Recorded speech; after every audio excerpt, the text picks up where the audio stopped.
Silence. Then a single sound, boots hitting pavement in the dark. You are about to live 30 years of a soldier's life in the next 5 minutes. Not the version they show in the commercials. The real one.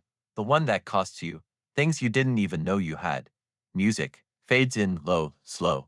Cinematic. Every soldier you have ever seen, standing in formation, saluting a flag, coming home in a casket, started the exact same way.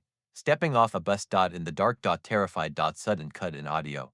1 second of complete silence. Then back. Fort Moore, Georgia. 2 a.m. A drill sergeant is already screaming before your feet touch the ground. They take everything. Your phone, your clothes, your name. Every single thing that connects you to the person you were 6 hours ago, gone. They shave your head, hand you a uniform that doesn't fit, assign you a bunk next to 50 strangers who are just as scared as you are. Nobody sleeps. Voice drops quieter, slow, close, like someone telling you a secret. For 10 weeks, they break you down to nothing. You run before sunrise. You fire a rifle until your hands stop shaking. You learn to read a map in woods so dark you cannot see 10 feet in front of you. You learn to tie a tourniquet on a limb that is losing too much blood. And then comes the lesson nobody ever teaches you out loud. When one person fails, everyone suffers. So you stop hating the guy who cannot get it right. And you help him. Slow down. Let this land. That is the entire point. They never explain it. You figure it out, or you wash out. On graduation day, they call you a soldier for the first time. You make $24,000 a year. You own nothing. You know nothing. But you survived. And that counts for something. Tone shifts, slightly dry, almost sardonic. The army is nothing like basic training.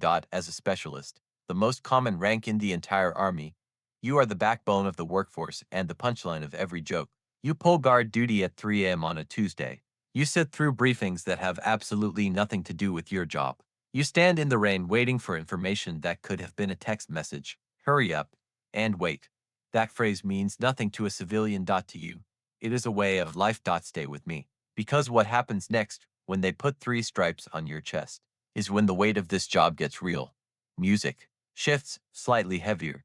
You are 23 years old. You are now responsible for human beings 24 hours a day, not just during work hours. Always. If one of them gets a DUI at 2 a.m. on a Saturday, your phone rings. If one of them stops eating, you are supposed to notice. You are a counselor, a mentor, a disciplinarian, a babysitter. All at once. And nobody trained you for any of it. Slow down. Let the physical toll land. Your body starts paying the bill. Knees that ache from years of rucking. A back that burns. A ringing in your ears from too many weapons fired too close. A constant hum that only disappears when something louder takes its place. You take ibuprofen.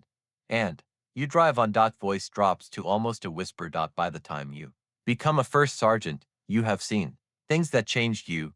You know which soldiers are going through a divorce, which ones cannot pay rent, which ones are drinking too much, which ones are thinking about things no one should be thinking about at 22 years old.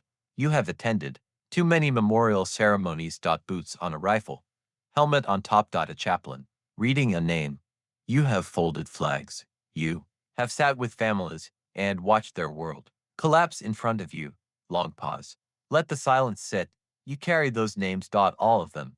Music swells, slow, heavy. And at the very top, the generals, the ones who brief presidents, who command tens of thousands. They carry something heavier still. They have signed orders knowing some of the soldiers executing those orders would not come back. They have stood at Dover Air Force Base and watched flag-draped caskets come off the back of aircraft while families collapsed in grief 20 feet away. They did not look away.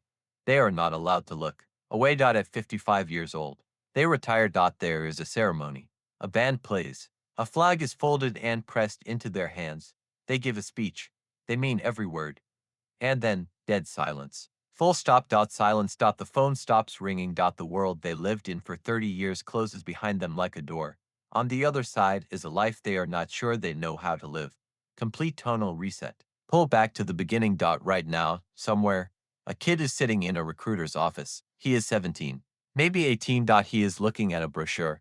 The pictures look exciting, purposeful, nothing like what the job actually is. He has already decided, but he wants someone to talk him into it, so it feels like someone else made the choice. He will sign the papers. He will step off a bus at 2 a.m. A drill sergeant will start screaming. And his old life will end. Voice drops to its quietest point in the entire video. He has no idea what the next 4 or 20 or 30 years will cost him, what it will give him, what it will turn him into. Pause. 1. Final breath. But he will figure it out. They always do. The uniform is free. What you pay to fill it, that is the price nobody tells you. Music fades to silence. If this hit you, if you know someone who wore the uniform, or you wore it yourself, drop a comment below. One word. Just the rank you reached, or the rank of someone you love. That is all. And if you want to see more stories told like this, lives lived from the inside out, subscribe. There is a lot more coming. The sound of boots on pavement returns, the same sound from the very first second.